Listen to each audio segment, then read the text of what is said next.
ఓ చోట కూర్చున్నావు, cell phone పట్టుకున్నావు. అయ్యా తమ్ముళ్ళారా చూడండి, మీరు సెల్ ఫోన్ పట్టుకున్నావు.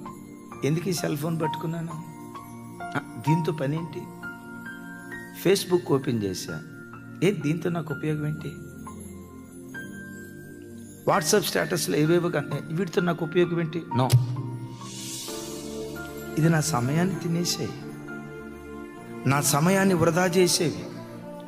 ఈ సెల్ ఫోన్తో ఇంతసేపు గడిపే కంటే బైబిల్ దగ్గర గడిపితే బాగుంటుందిగా, యేసయ్య పాదాల దగ్గర గడిపితే బాగుంటుందిగా, సువార్త పని నిమిత్తం గడిపితే బాగుంటుంది కదా. లేదు, పండుకున్నావు మంచం మీద. ఎంతసేపు పండుకుంటావు? ఎందుకు మంచం? లేదు, 2-3 దగ్గర కూర్చున్నావు, అసుకేస్తున్నారు. ఈ ముచ్చట అవసరమా? ఈ మాటలు అవసరమా? ఇంత విలువైన సమయాన్ని ఇలా వృధా చేయొచ్చా? జీవితంలో ఏది కోల్పోయినా పోగొట్టుకున్నా తిరిగి వెనక్కి తీసుకురాగలవు, కానీ వెనక్కు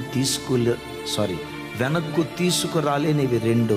ఒకటి పోగొట్టుకున్న జీవితం, రెండవది కోల్పోయిన సమయం.